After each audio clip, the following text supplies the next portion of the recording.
நிலையத்திற்கும் எனது அன்பு உள்ளங்கள் அனைவருக்கும் எனது மனமான நன்றியும் வணக்கத்தையும் தெரிவித்துக் கொண்டு எனது ஆசானான டி.எம். பாலமுருகன் அவர்களின் பொற்பாதம் பணிந்தேன் பணியை தூங்குகின்றேன். முருகா முகுந்தமாள் மருகா முன்னவனா மூத்தவனா அனைவருக்கும் முதல்வனாய் விளங்கும் கணபதிக்கு பின்பிறந்தவன் முருகன் செந்தில் முதல்வன் மாயவன் வருகனே ஒரு கை மகன் தம்பியன் உம்முடைய நண்டைக்கால் எப்பொழுதும் மறவாத நம்பிய வரன் இக்குறிஞ்சிலுள்ள ஒற்றவனுக்கு மகளாய் பிறப்பெடுக்க வைத்தாய். நம்பிக்கை மகளாய் பிறப்பெடுக்க வைத்து நற்தமிழ் மொழியாய் அனைத்து மக்கள் என்னை செல்லமாகும் ஒவ்வொரு இல்லத்திலும் உள்ளவர்களின் உள்ளத்திலும் வள்ளி வள்ளி வள்ளி என பெயர் செய்து பற்பல வல்லுநர்களிடம் கல்வி பயின்று கற்றவரிடத்திலும் என்னை பெற்றவரிடத்திலும் சுற்றவரிடத்திலும் பேரும் புகழும் பெற செய்த கந்த பெருமானுக்கு நன்றி சொல்லத்தான் வேண்டும். மேலும் இக்குறிஞ்சிலுள்ள ஒற்றவனுக்கு மகளாய் பிறப்பெடுக்க வைத்து தத்தி தத்தி தாவி குதித்து விளையாடும் பிள்ளை பிராயம் கடந்து துள்ளி துரியும் பள்ளி பருவத்தில் கூட என்னை யார் நகைக்காத வண்ணம் வள்ளி என் பேருக்கு தகுந்தார் போல் பெரியவர் முதல் என்னில் சிறியவர் வரை யாரையும் பகைக்காத வாழ்வு கொடுத்தபடி வேலுவா உன் பாதம் தொட்டு என் பணியை தூங்குகின்றேன் சுவாமி.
கந்தனை வணிந்து காரியம் துவங்கி இருந்தாள்.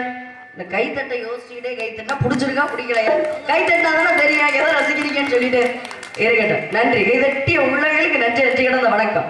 அதனால இங்கே பலியாக நடிக்கும் மீனாட்சி அவர்களுக்கு விழாவில் சார்பாக நான் எடுத்து பெருமைத்தார். நன்றி நன்றி கிடந்த வணக்கம். நன்றி. ஹலோ ஹலோ தம்பி நெக்ஸ்ட் டே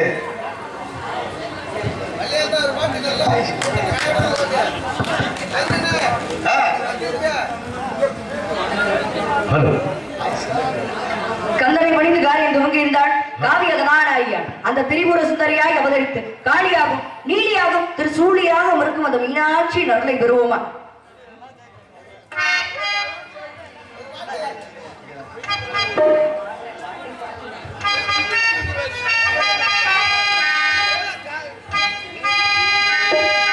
பல்லாக்கு குதிரையில பவனி வரும் மீனாட்சி பாண்டியன சொக்கரிடம் பாச வச்ச ராசாத்தி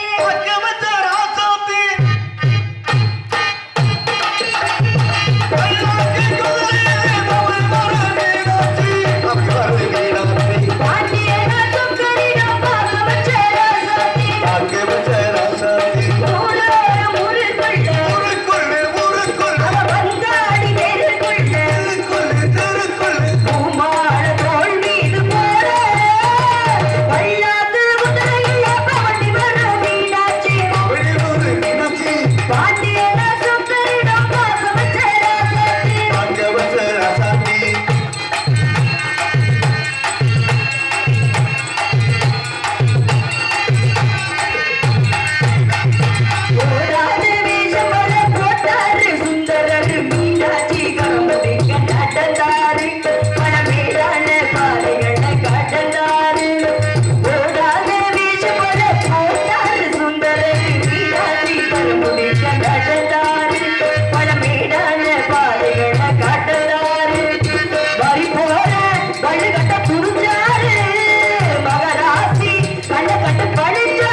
கைதட்டிய உள்ளங்களுக்கு நன்றி நன்றி கிடந்த வணக்கம் நன்றி நன்றி.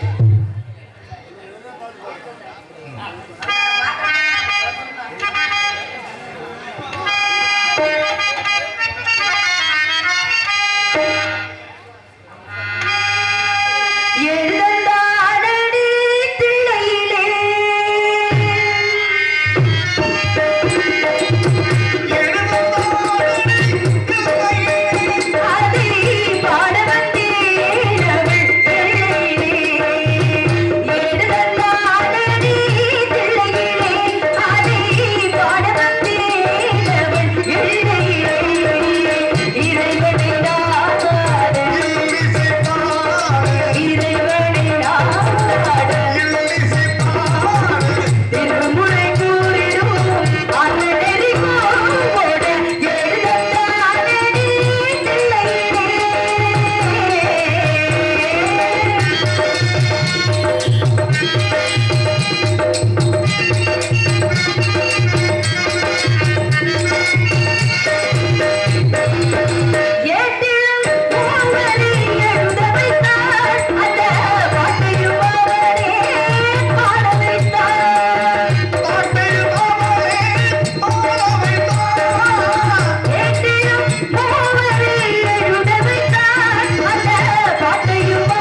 பெயர் வள்ளி. எனக்கு உடன்பிறவாத சகோதரி 7 பேர், 7மே ஆண் பிள்ளைகள். மீனாட்சி போல ஒரு பெண் பிள்ளை இல்லை என்று எங்க அப்பாவுக்கு ரொம்ப நாளா வருத்தம்.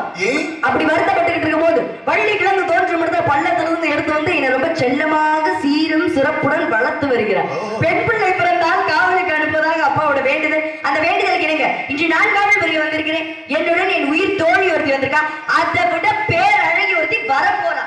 என்ன சொல்றீங்க? ஆமா, அவளெல்லாம் நீங்க பாத்தீங்கன்னா அவளோட அழகுல தொப்பு கட்டின்னு விழுந்துருவீங்க. அவ்வளவு அழகா இல்லன்னு அவ்வளவு ஒரு அழகுன பெண்ணுக்கு பெண்ணே பேராசைக்குள்ள பேரழகி. அதுக்கு முன்னாடி என் சொந்த பந்தங்களே என் மனசுல என்ன இருக்குன்னு சொல்லல. யார் நினைச்சிட்டு இருக்கேன் கேளுங்க. யார் நினைச்சிட்டு இருக்கேன்? கடம்பனை, கார்த்திகேயனை, கதிர்வேலனை, சண்முகனை, சரவணனை, அந்த பால முருகனை நினைச்சு உருகி கொண்டிருக்கேன். எங்க வருவனான்றாரு, காட்சி தருவனான்றாரு. இருந்தாள் மனசை எப்படி ஆறுதல் படுத்திக் கொள்றது? எம்பெருமான் முருகப்பெருமான் அவரை பத்தி பேசிக்கிட்டு இருக்கும் போது பாடிட்டு இருக்கும் போது இந்த கூட்டத்துல என்ன எங்கேயாச்சும் இருந்து மறைஞ்சிருந்து பார்த்துட்டு இருக்கலாம் அப்படின்னு சொல்லி அவருக்காக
நன்றி கிடந்த வணக்கம். நன்றி நன்றி நன்றி.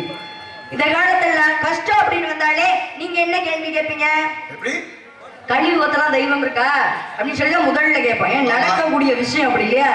இல்லாத அக்கிரமெல்லாம் இங்கதான் நடக்குது. தண்ணிய போட்டா தலைகளை நம்ம தலையில முளைச்ச மாதிரி கொம்பு அப்படி நடந்துக்கிறது இருக்கட்டும். கொம்புல அதனால அப்படி நடந்துக்கிறாங்க இல்லையா? ஏன்னா மனிதர்களை பார்க்கணும். எல்லாருமே மனுஷங்க தான் அப்படின்னு சொல்லி நாடகக்காரன் மட்டும் சில ஊர்ல மரியாதையும் கொடுக்கறது இல்லை. என்ன இவங்களுக்கு என்ன மரியாதை?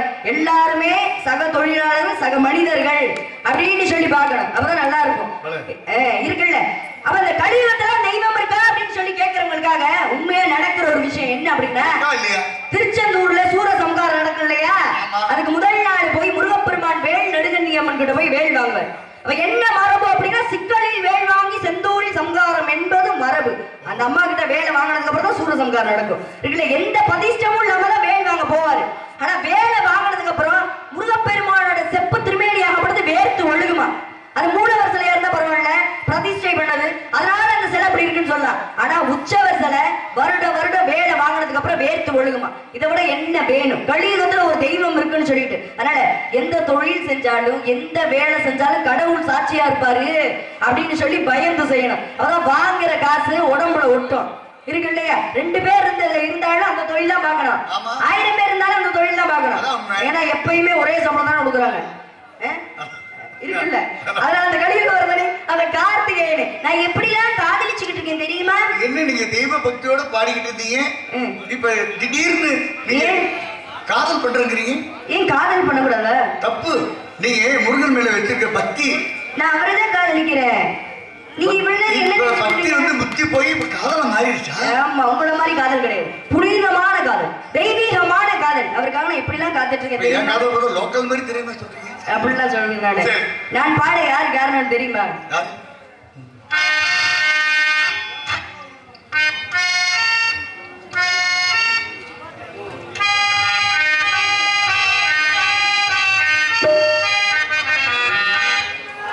நீதானே நாள்தோறும் நான் பாட காரணம், நீ எந்த நெஞ்சோடு நின்றாடும் தோழம், நீ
மாதிரி உற்சாகப்படுத்திட்டே இருக்கணும் 6 மணி வரையும். அதனால அண்ணே நீங்களே எத்தனை வயசுல காதலிச்சீங்க? நாங்கெல்லாம் 25 வயசுல காதலிச்சிட்டோம். 75 வயசுலயா? 25 வயசுலயா? காது கேட்கணும். 25 வயசுல. நான் இப்ப காதலிச்சது தெரியுமா? எப்ப? எனக்கு 5 வயது அரியா பருவத்தில் எனக்கு வாழ்வுணர்வேன் என்று வரம் கொடுத்த அந்த வடி வேலனை 5 வயசுல இருந்து காதலிச்சுக்கிட்டு இருக்கேன். 5 வயதுல? ஆமா 5 வயசுலயே வந்து சொல்லிட்டு போயிட்டாரு கனவுல உன்னதான் கட்டுவேன்னு சொல்லி. அதே நானும் கட்டுன அவரைதான் கட்டுவேன். ஆமா இல்லனா யார் குறுக்க வரைக்கும் அவங்கள வெட்டுவேன். ஐயப்பா நான் வரலப்பா. அப்படிலாம் கிடையாது. அது வந்து காதலிச்சிட்டேன் இல்லையா, காதலிச்சவரையே கரம் பிடிக்கணும்னு சொல்லி ஒரு லட்சியத்தோட இருக்கேன் நான். காதலிச்சவர் தான் கல்யாணம் முடிக்கணும் இருக்குல்ல, தப்புல. காதல ஒரு ஆளை காதலிச்சுட்டு இன்னொரு ஆளை திருமணம் செஞ்சு காதலிச்சவரே திருமணம் தெரியுது, பார்த்தாலே தெரியும். இருக்கட்டும், அந்த காதலை பத்தி சொல்லும் போதெல்லாம் வெற்றி வெற்றி என்று கோயில் மணி எனக்கு கேட்கிறது, உங்களுக்கு எல்லாம் கேட்கிறதா?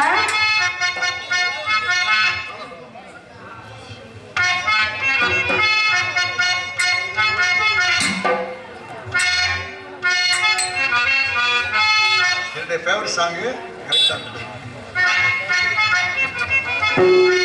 வெற்றி வெற்றி என்று சொல்லும் கோயில் மணி முத்தம்மா சுற்றி சுற்றி வந்து கேட்கிறடி முத்தம்மா.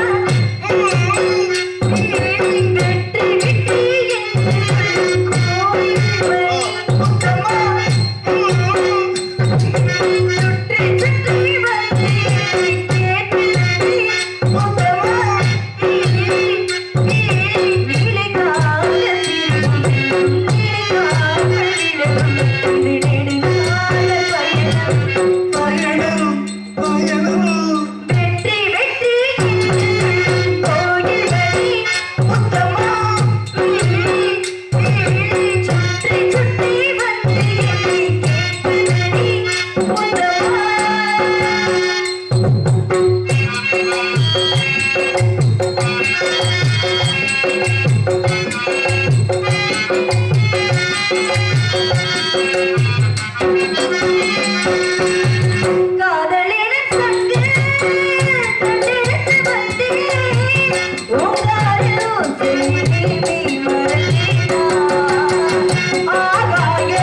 என்று சொல்லும் கோயில் மணி முத்தம்மா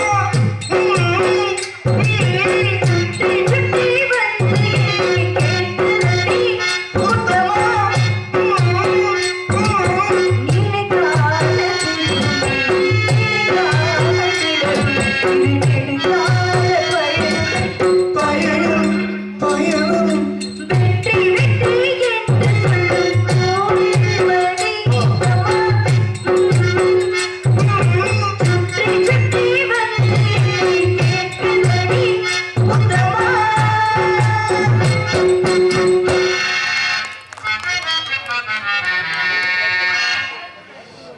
அருமை.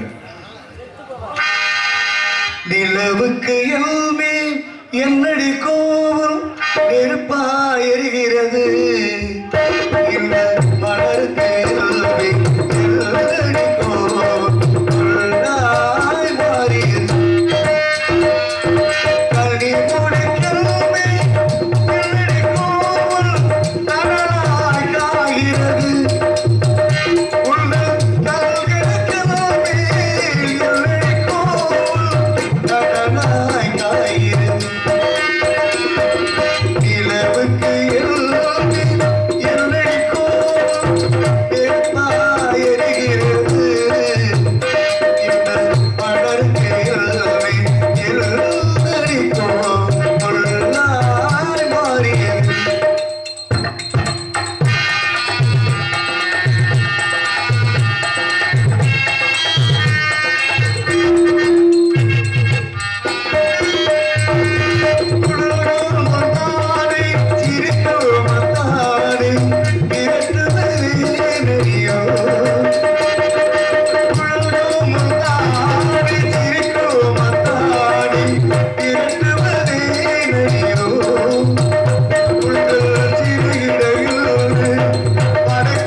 நண்பர் வெளிநாட்டிலிருந்து ஒரு நண்பர் லைவ்ல வந்திருக்காரு. அந்த தாகத்தில் தண்ணி குடிச்ச அந்த பாடலை பாட சொல்லி அன்பு நண்பர்கள் விரும்பியிருக்காங்க.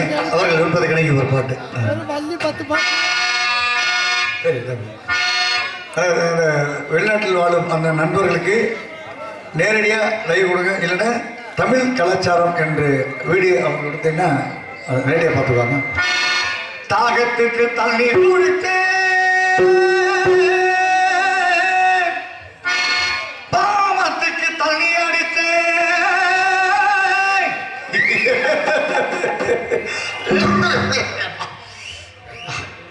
என்னடா இது, எவ்வளோ சாப்பிட்டாலும் ஏற மாட்டேங்குது. அந்த கள்ள சாராயத்தை சாப்பிட்டாதான் நல்லா. அப்படியா? வேணாமா? தாகத்துக்கு தண்ணி குடிச்சு பாவத்துக்கு தண்ணி அடிச்சு பாவத்தில் மாட்டிக்கிட்டு இருந்தா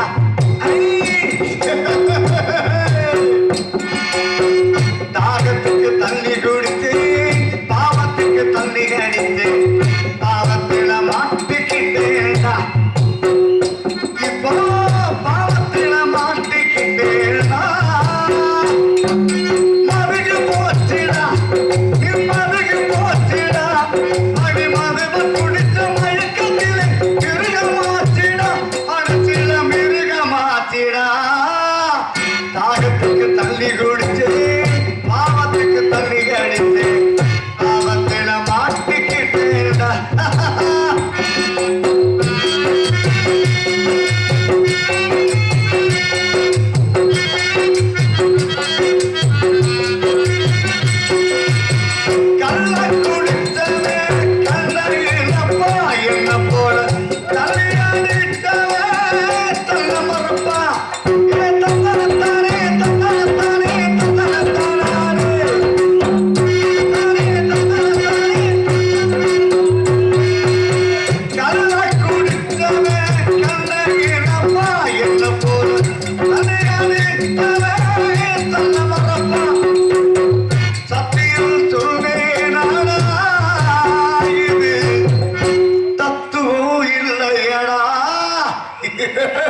சரவணா ஏதாவது கிடைக்குமா?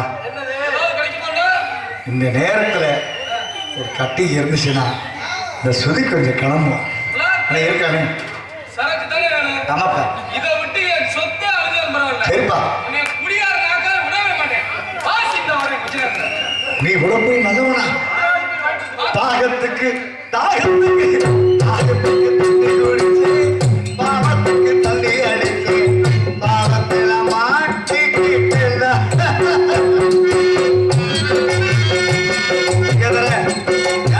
குடி பழக்க வேணாமியா, குடும்பம் கெட்டு போயிருவியா.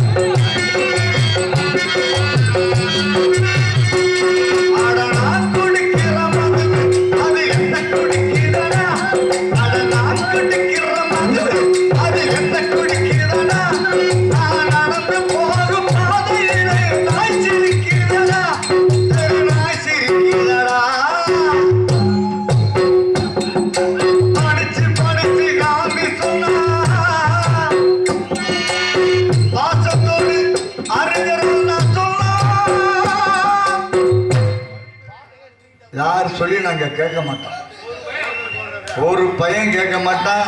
எதுவும் கேருங்க, அரசாங்கம் சொன்னாலும் சரி யார் சொன்னாலும் சரி, இது ஆரம்ப காலத்தில் நடந்துட்டு என்னன்னே அரசாங்கம் இப்பதான் இதுல வருமானம் வருதுன்னு சொல்லி அரசாங்கம் இதை விலைக்கு வாங்கியிருக்கு. அந்த பாட்டில் என்ன போட்டிருக்கு? குடியை கெடுக்கும். இது அரசாங்கம் வாங்கலாமா? மக்களுக்காக இதெல்லாம் தேவையா? வேண்டாம். தயவுசெய்து குடிங்க, உங்கள் காசு நான் வேணாம்னு சொல்லலை, உங்களை திருத்துறதுக்காண்டி இந்த பாட்டு நான் பாடலை. உங்கள் காசு சாப்பிடுங்க, நல்ல சரக்கா வாங்கி என்றைக்கே ஒரு நாள் சாப்பிடுங்க. இந்த குடியினால குடும்பம் கெட்டுப்போச்சு. நம்மளையே நம்பி வந்திருக்க கெட்ட மனைவியும் பிள்ளைகளையும் நினைச்சு பாருங்க. அதை பார்த்தீங்கன்னா நீங்களே திருந்திடுவீங்க. நாடு நல்லா இருக்கணும்னு நம்ம இந்திய நாடு வல்லரசு ஆகணும்னு யார் நினைச்சது? யார் தெரியுமா? மருந்து APJ அப்துல் கலாம் அவர்கள். நம்ம நாடு நல்லா இருக்குன்னு நினைச்சது ஒரே ஒரு மகான் யாருன்னா ராமநாத மாவட்டத்தை சேர்ந்த APJ அப்துல் கலாம் அவர்கள். அவரை தவிர அதுக்கப்புறம் நிறைய தமிழகத்தில் திரையுலகத்தில் MG ராமச்சந்திரன் நம்ம நாட்டுக்காண்டி மக்களுக்காக உழைத்தார். அதுக்கப்புறம் அவர் இறந்ததுக்கு பிறகும் கேப்டன் விஜயகாந்த் மக்களுக்காக உழைத்தார். இதை நம்ம கண்ணார பார்த்துருக்கோம். இதுக்கு அடுத்து எவன் வராங்கிறது தெரியல, எவனுக்கு மக்களுக்காண்டி உழைக்கிறான்னு தெரியல. நான் என்ன சொல்கிறேன், நீங்கள் உங்கள் உழைங்க, சாப்பிடுங்க, குடும்பத்தை பாருங்க. எது எப்படியோ போனாலும் சரி, நாடு குட்டிச்சாரா போனால் உங்களுக்கு என்ன? நல்ல சரக்கா வாங்கி சாப்பிடுங்க, அவ்வளோதான். தாகத்துக்கு தண்ணி குடிச்சு பாவத்துக்கு தண்ணி அடிச்சு பாவத்தில மாட்டிக்கிட்டு இப்போ பாவத்தில மாட்டிக்கிட்டு